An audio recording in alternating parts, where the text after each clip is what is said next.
Assalamualaikum warahmatullahi wabarakatuh. Kali ini kita akan belajar tentang komposisi fungsi ya dan fungsi inverse untuk matematika SMA. Nah, materi pertama yang akan kita bahas itu adalah mengenai operasi fungsi. Selanjutnya akan dibahas tentang komposisi fungsi dan juga inverse fungsi. Oke, langsung ke materi yang pertama, yaitu mengenai operasi aljabar fungsi. Nah, sebelum kita mempelajari operasi aljabar fungsi, coba kita ulas kembali tentang operasi pada bilangan bulat. Kalau di operasi pada bilangan bulat itu kita mengenal ada yang namanya operasi penjumlahan ya. Kemudian ada operasi pengurangan, kemudian ada operasi perkalian, dan juga ada pembagian. Oke. Kalau di bilangan bulat itu kan menghitungnya mudah ya, berarti satu misalnya ada 1 ditambah 2, berarti hasilnya adalah 3 misalnya ya. Kemudian kalau 2 kali 2 misalnya hasilnya 4, mudah ya kalau untuk operasi hitung pada bilangan bulat. Nah, gimana kalau operasi hitung pada aljabar fungsi atau fungsi aljabar? Berarti kita harus memperhatikan variabel-variabel dari setiap sukunya. Tidak boleh kita menghitung atau menjumlahkan secara sembarang. Misalnya ada perhitungan seperti ini.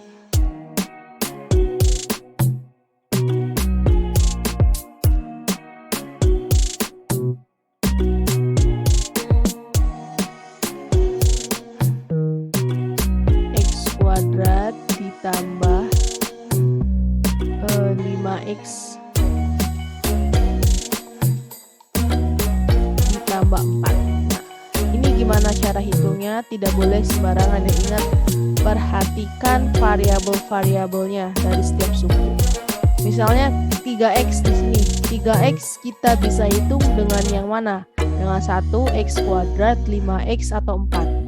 Ya, 3x ini bisa kita hitung dengan yang 5x ya, sama-sama variabelnya x. Berarti 3 ditambah 5, 8. Hasilnya 8x berarti di sini. Oke, kemudian angka 1 bisa dihitung dengan siapa? 1 ini konstanta ya, berarti bisa dihitung dengan konstanta lagi, yaitu angka 4. 1 ditambah 4, 5. Selanjutnya x kuadrat, ada nggak yang sama dengan x kuadrat? Tidak ada. Kalau tidak ada berarti tulis kembali si x kuadratnya. Nah, ini adalah hasil penjumlahannya, atau kita bisa rubah susunannya dari pangkat yang tertinggi. Jadi dari yang x nya pangkat 2 berarti ya, ditambah kemudian 8x ya, x nya pangkat 1, terakhir ditambah 5. Nah, ini adalah hasil penjumlahan dari 3x tambah 1 plus x kuadrat tambah 5x ditambah 4. Oke, kemudian kita akan belajar tentang konsep dari operasi aljabar fungsi. Di sini ada penjumlahan ya, penjumlahan fungsi, pengurangan fungsi, perkalian fungsi, dan juga ada pembagian fungsi. Kalau ada f plus gx, maka hasilnya adalah fx ditambah gx. Kemudian kalau ada f min gx, maka hasilnya adalah fx dikurangi gx. Kalau ada f kali gx, maka hasilnya adalah fx dikali gx. Kalau f dibagi gx, maka fx per gx. Ini bukan tanda kali ya, berarti koma, dengan syarat gx-nya tidak boleh sama dengan 0. Kenapa kalau di poin 4 ini ada syarat gx tidak boleh sama dengan 0? Karena kalau di bawah ini 0, bilangan berapapun kalau dibagi 0 itu kan hasilnya tidak terdefinisi nih. Maka untuk menghindari hasil tersebut, maka diberi syarat gx-nya tidak boleh sama dengan 0. Oke. Setelah kita tahu operasi pada aljabar, kemudian kita juga bisa menentukan domainnya. Nah, di sini kalau penjumlahan, berarti domain dari penjumlahan fungsi itu adalah berupa irisannya. Ini lambang irisan ya. Jadi domain dari f plus g adalah irisan dari domain F dan juga domain G. Begitu juga untuk pengurangan. Domainnya adalah hasil irisannya, perkalian juga sama ya. Domainnya itu adalah hasil irisannya dan pembagian juga sama. Domainnya itu adalah hasil irisannya, tetapi ada tambahan. Apa tambahannya? Dikurangi dari X, di mana GX-nya itu yang sama dengan 0. Seperti itu ya. Nanti agar lebih mudah kita bahas saja ke contoh soalnya. Contoh 1 berarti ya. Diketahui fx sama dengan 3x ditambah 4 dan gx-nya 2 kali x min 1. Yang ditanya rumus dari f plus g, f min g, f kali g, f per g. Kemudian nilai dari f plus g untuk x sama dengan 2, f min g 5, f kali g min 1, f per g untuk x sama dengan 2. Untuk poin C terakhir, domain dari penjumlahan, pengurangan, perkalian, dan pembagian. Oke, untuk yang poin B itu sama seperti kita akan mencari sebuah rank. Jadi, cari penjumlahannya dulu misalnya ya. Kemudian setelah itu barulah variabel X-nya diganti dengan angka yang diminta. Nah, kebetulan kalau untuk penjumlahan di sini, angka yang dimintanya adalah angka 2. Selanjutnya ada angka 5. Untuk pengurangan, min 1 untuk perkalian, dan 2 untuk pembagian. Oke, langsung kita bahas jawaban dari setiap poinnya. Yang pertama itu ada poin A. Diketahui fx-nya 3x tambah 4 ya, dan gx-nya sama dengan 2 dikali x min 1. Kemudian tadi yang ditanya rumus dari penjumlahan, pengurangan, perkalian, dan juga pembagiannya. Nah, kalau untuk ini yang poin GX nih, kan 2 kali X min 1, kita bisa rubah terlebih dahulu untuk yang GX, dimana 2-nya itu dikalikan ke semua komponen dalam kurung. Berarti GX-nya bisa kita rubah menjadi 2X, 2 kali X, 2X, 2 kali min 1 min 2. GX-nya bisa berubah menjadi 2X dikurangi 2 berarti ya. Oke, sebentar kita hapus dulu. Tadi 2x dikurangi 2. Oke. Yang pertama untuk f plus g. Untuk konsepnya penjumlahan itu tadi f plus gx sama dengan fx ditambah gx. Nah, maka hasilnya akan seperti ini. F plus gx adalah fx ditambah gx. Fx-nya siapa? Fx-nya itu adalah 3x ditambah 4. Nah, ini Fx-nya. Kemudian Gx-nya siapa? Gx-nya sudah kita rubah berarti ya 2x min 2. Karena dimintanya bentuk penjumlahan, berarti langsung kita jumlahkan. Ingat, lihat variabelnya. 3x berarti dijumlahkan dengan si 2x ya, karena variabelnya sama-sama x, berarti hasilnya 5x, kemudian konstanta 4 dijumlahkan dengan si min 2 karena sama-sama konstanta. 4 ditambah min 2 berarti 4 kurangi 2 ya, karena plus min adalah min. Maka 4 kurangi 2 adalah 2. Dan ini adalah rumus untuk penjumlahannya. Kemudian untuk yang pengurangannya juga sama ya. F min gx tadi hasilnya adalah fx dikurangi gx. Berarti fx-nya 3x ditambah 4, gx-nya 2x min 2, kemudian kita hitung dengan memperhatikan variabelnya. 3x dikurangi 2x kan x, kemudian 4 dikurangi negatif 2, berarti kalau ada min ketemu min, hasilnya plus berarti ya. Berarti 4 ditambah 2 adalah 6. Ini adalah rumus pengurangan f min g. Kemudian untuk yang perkalian juga sama. F dikali Gx itu kan hasilnya Fx dikali Gx. Berarti Fx-nya 3x ditambah 4 dikali 2x dikurangi 2. Nah, gimana cara hitungnya? Ingat kembali tentang perkalian pelangi. Maka 3x ini akan kita kalikan dengan seluruh komponen yang ada di sebelahnya.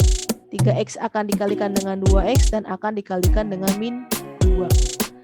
3x dikali 2x berarti 3 kali 2 itu adalah 6. Oke, X-nya jadi pangkat 2. Kenapa? Ingat kembali materi eksponen itu, kalau ada A dipangkatkan M, kemudian dikali dengan A dipangkatkan N. Oke.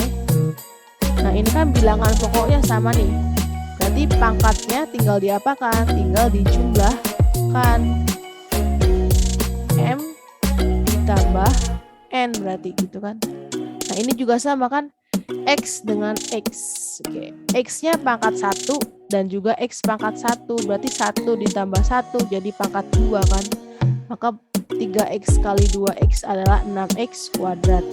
Kemudian 3X dikali min 2. Berarti min 6X ya.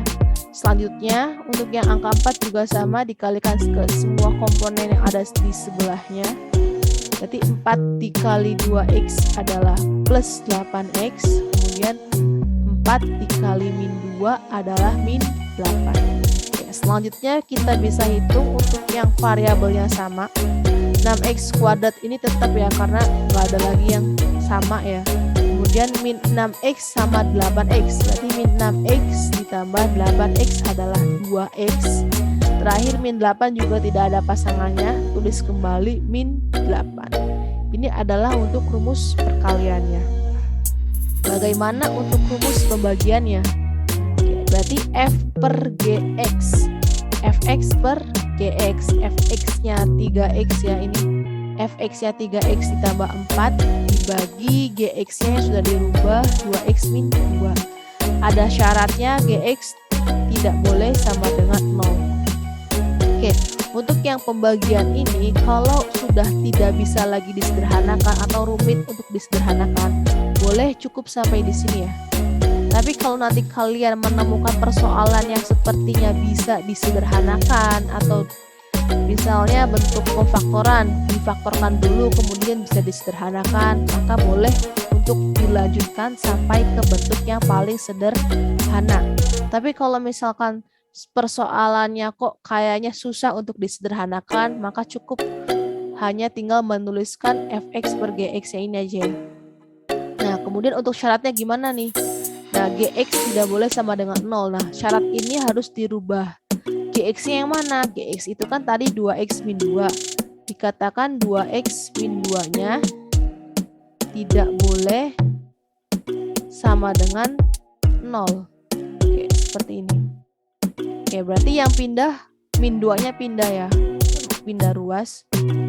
2x tidak boleh sama dengan 2. Nah, maka x-nya tidak boleh sama dengan berapa? Berarti 2 dibagi 2, 1 ya. Nah, maka syarat di F per G ini akan menjadi 3x tambah 4 per 2x min 2 dengan syarat x-nya tidak boleh sama dengan 1. Langsung ditulis x tidak boleh sama dengan 1 ya, karena kita sudah tahu si fungsi gx-nya itu. Oke, lanjut ke pembahasan poin B. Oke, untuk pembahasan poin B itu kan yang ditanya f plus g untuk x sama dengan 2, kemudian f min g untuk x-nya sama dengan 5, f kali g untuk x-nya sama dengan min 1, dan terakhir f dibagi g untuk x-nya sama dengan 2. Nah, untuk soal tipe ini ada dua cara ya. Yang pertama kita bisa cari penjumlahannya dulu ini. Setelah itu baru variabel x-nya kita ganti dengan angka yang diminta, atau di awal kita boleh langsung ganti variabel x dari setiap fungsi f dan juga g-nya, kemudian baru kita jumlahkan, atau nanti kalau yang diminta pengurangan kemudian dikurangi dan seterusnya ya. Oke, kita coba untuk cara satu dulu. Cara satu itu adalah seperti ini. Oke, yang diminta f plus g-nya ya untuk x sama dengan 2. F plus g, x itu kan fx ditambah gx, berarti sama seperti yang tadi di awal rumusnya, cari rumusnya. Fx-nya 3x ditambah 4 ditambah gx-nya 2x min 2, berarti 3 tambah 2, 5, 4 kurangi 2 adalah 2. Maka F plus GX nya itu kan tadi kita peroleh sama ya, yang sebelumnya 5X ditambah 2. Nah, karena yang diminta X nya 2, berarti F plus G yang tadinya X nih diganti menjadi angka 2. Berarti 5X plus 2 nya X nya diganti menjadi angka 2. 5 dikali X berubah menjadi 5 dikali 2 ditambah 2. 5 kali 2 10 ditambah 2 hasilnya 12. Oke, untuk pengurangan juga sama ya. Boleh kita cari rumusnya dulu nih. F min GX sama dengan Fx dikurangi GX. Masukkan Fx-nya 3X ditambah 4. Kemudian GX-nya 2X min 2. Dihitung 3X dikurangi 2X hasilnya X. Min ketemu min jadinya plus, berarti 4 tambah 2 hasilnya 6. X plus 6. Nah, karena diminta untuk X yang 5, berarti yang semula awalnya F min GX, X-nya diganti dengan angka 5. Hasilnya juga sama nih, yang awalnya X plus 6, si X-nya ini diganti dengan angka yang dimintanya angka berapa? Angka 5. Oke, berarti di sini F min G5 adalah 5 ditambah 6, hasilnya 11. Untuk perkalian juga sama ya. Kita boleh cari rumusnya dulu, berarti cari Fx kali Gx-nya dulu. Sama kayak tadi ya, dikalikan, sudah dibahas tadi di atas ya. 4 juga kita kalikan dengan komponennya. Hasilnya adalah 6x kuadrat ditambah 2x min 8. Nah, yang semula F kali GX, karena ini diminta angka min 1, maka X-nya kita rubah dengan min 1. Dan hasil perkalian yang tadinya berupa variabel X, si variabel X ini harus kita ganti dengan angka yang diminta, yaitu min 1. Berarti 6 dikali X-nya diganti min 1, berarti 6 dikali min 1 pangkat 2 ditambah 2 dikali X-nya diganti min 1 ya, min 1 terakhir dikurangi 8. Cara hitungnya gimana? Yang kita hitung itu yang pangkatnya dulu kita hitung, kemudian baru dikalikan dengan si koefisien 6-nya. Min 1 dipangkatkan 2, hasilnya berapa? Berarti kan min 1 kali min 1 positif 1. Ingat ya, kalau misalkan bilangan pokoknya itu bernilai negatif, kemudian dipangkatkan, pangkatnya adalah berupa angka genap, 2 ini genap ya, maka hasilnya akan menjadi positif. Tapi kalau misalkan pangkatnya itu adalah berupa bilangan ganjil, maka hasilnya akan tetap negatif nih. Misalnya ini angka min 1. Min 1 kan dipangkatkan 2. 2 itu genap, maka hasilnya adalah akan menjadi positif 1. Tapi lain halnya kalau misalkan min 1-nya itu dipangkatkan 5. 5 itu kan ganjil, maka hasilnya akan tetap menjadi min 1. Seperti itu ya. Oke, berarti tadi min 1 pangkat 2 adalah 1. 6 kali 1 hasilnya 6. Kemudian 2 dikali min 1 hasilnya min 2. Dikurangi 8. 6 kurangi 2, 4. 4 kurangi 8. Berarti punya uang 4, utangnya 8. Maka masih punya sisa utang 4 ya, min 4. Oke. Ini adalah untuk yang perkalian. Yang pembagian juga sama ya. Berarti langsung Fx per Gx dengan menuliskan Fx-nya siapa, Gx-nya siapa. Syaratnya Gx-nya tidak boleh sama dengan 0. Tadi dapat sudah dihitung ya. Hasilnya X tidak boleh sama dengan 1 tadi di awal. Oke, mau mencari rumus. Oke, selanjutnya kalau sudah ketemu F per Gx, ganti X-nya dengan angka berapa? Di sini yang diminta angka 2. Oke, berarti yang semula 3X ditambah 4, variabel X-nya diganti dengan angka 2. 3 kali X, X-nya ganti 2, berarti 3 kali 2 ditambah 4. 6 tambah 4, 10. Yang bawah juga sama, yang tadinya 2 kali X dikurangi 2, menjadi 2 kali 2 dikurangi 4. Hasilnya adalah 2. disederhanakan bisa ya, 10 dibagi 2 adalah 5. Maka nilai dari F per G2 itu adalah 5. Oke, ini untuk cara yang pertama. Kemudian cara yang kedua bagaimana? Oke, seperti ini ya. Kalau tadi di cara 1 cari rumusnya dulu, dijumlahkan dulu ya, baru kemudian variabel X-nya diganti dengan angka yang diminta. Kalau di cara yang kedua, si X-nya ini, variabel X-nya ini langsung kita gantikan. Jadi nih, Fx kan tadinya 3X ditambah 4. Nah, X ini langsung diganti dengan angka 2. Jadi F2. Gx-nya juga sama, X-nya langsung diganti dengan angka 2. Berarti yang tadinya Fx itu adalah 3X ditambah 4. Karena di sini F2, berarti X-nya diganti dengan angka 2. 3 kali X berarti 3 kali 2 ditambah 4. Hasilnya adalah 10 ya, 6 tambah 4 10. Kemudian yang Gx-nya juga sama, G2. Berarti X ini diganti dengan angka 2 ya. 2 dikali 2 kurangi 1 kan 1. 1 kali 2 adalah 2. Nah, setelah kita rubah, kemudian ada penjumlahan di sini kan tandanya. Maka 10 ditambah 2 sama dengan 12. Itu ya. Untuk pengurangan juga sama. Kita cari dulu nih. Yang tadinya Fx, X-nya langsung diganti angka 5. Yang tadinya Gx, X-nya langsung diganti dengan angka 5. Berarti 3X ditambah 4 menjadi 3 dikali X-nya diganti dengan angka 5. Oke.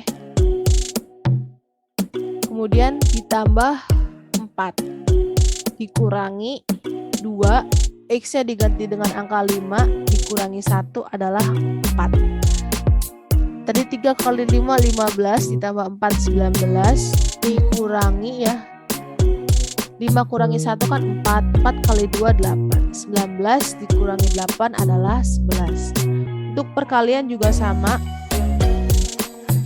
Di sini X-nya dari F sama G-nya langsung diganti dengan angka min 1 ya. F min 1, G min 1. Berarti 3X ditambah 4 menjadi 3, X-nya diganti min 1 ditambah 4 dikali 2, X yang ini nih berubah menjadi min 1 dikurangi 1 sama dengan 3 kali min 1 itu kan min 3. Min 3 ditambah 4 hasilnya 1. Operasinya di sini adalah perkalian. Selanjutnya min 1 itu adalah min 2.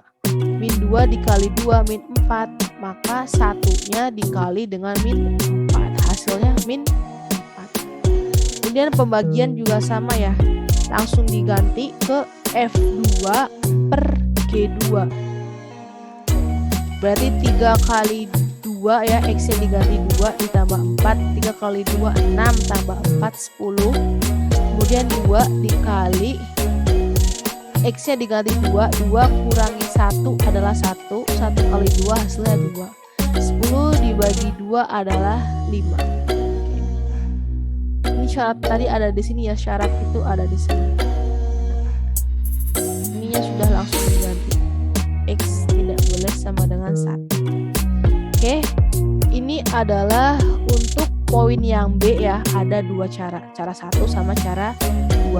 Boleh terserah kalian mau mengerjakan pakai cara yang mana, yang paling mudah menurut kalian. Selanjutnya ada di poin C. Ini adalah poin C ya. Jadi kita akan mencari domain dari si penjumlahan, pengurangan, perkalian, dan juga pembagian. Masih ingat nggak nih? Kalau Fx itu bentuknya fungsi apa? Fungsi linear, fungsi kuadrat, fungsi rasional, atau fungsi akar? Ya, kebetulan di sini Fx-nya itu adalah fungsi linear. Kalau fungsi linear, domainnya itu adalah X anggota bilangan real. Nah, di sini kebetulan Gx juga sama ya. Gx-nya kebetulan adalah fungsi linear, jadi domainnya juga sama-sama di bilangan real. Nah, mengulas kembali nih, ingat kembali. Kalau bentuknya fungsi kuadrat, Nah, fungsi kuadrat juga sama ya. Untuk domainnya itu adalah bilangan real. Kalau bentuknya rasional atau pecahan, domainnya itu X anggota bilangan real, tapi syaratnya itu yang di bawahnya itu tidak boleh menghasilkan atau penyebutnya tidak boleh menghasilkan angka 0 atau bilangan 0. Oke. Kalau yang bentuknya fungsi akar, maka untuk menghitungnya itu pakai syarat. Syaratnya harus lebih besar ya. Jadi fungsi yang di dalam akarnya itu harus lebih besar daripada 0. Baik, langsung kita bahas ya untuk di F plus G domainnya. Tadi kalau kita mau cari domain dari penjumlahan, pengurangan, perkalian, dan pembagian, pakainya itu adalah irisan ya. Oke, ini lambang irisan dari domain si F sama domain si G. Tadi kita sudah bahas domain si F. F-nya tadi fungsi linear, maka domainnya itu adalah X, di mana X-nya anggota bilangan real. Diiriskan dengan GX. Kebetulan GX-nya juga sama.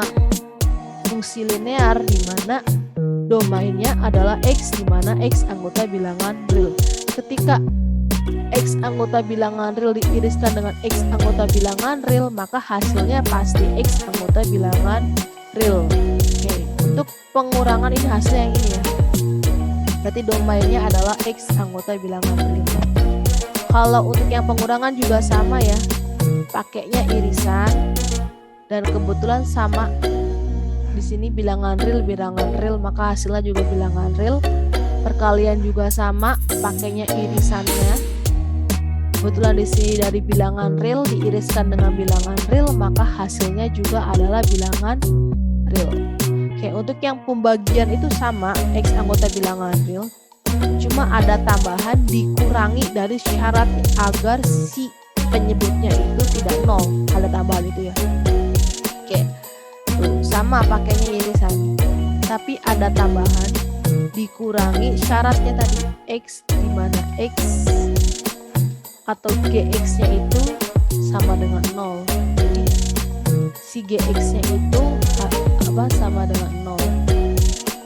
Oke, untuk si domain F kan udah jelas tuh, anggota bilangan real diiriskan dengan anggota bilangan real dikurangi X, di mana GX-nya sama dengan 0. Oke.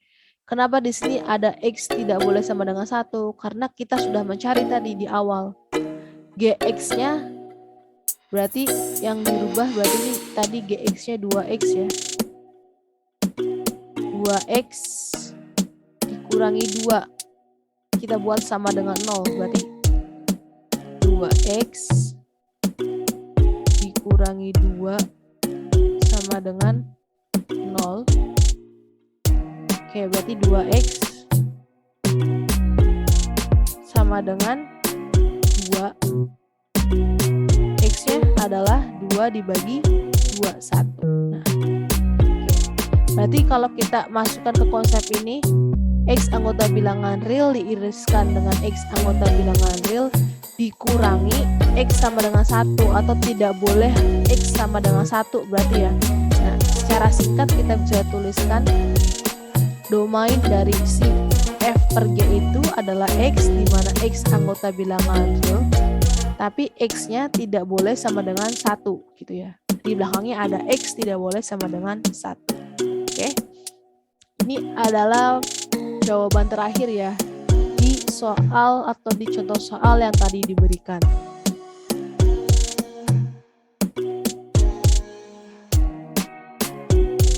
Oke. Kalau misalkan konsep yang tadi sudah kita pahami ya, tadi yang konsep penjumlahan, pengurangan, perkalian, pembagian, baik itu mencari rumus, mencari nilai, dan juga mencari domainnya. Selanjutnya ada tingkatan soal yang lebih tinggi lagi sebagai berikut ya. Oke. Di sini ada 4 soal ya, dengan jenis soal atau tipe soal yang berbeda. Nah, 4 soal ini akan dibahas di pertemuan selanjutnya. Oke.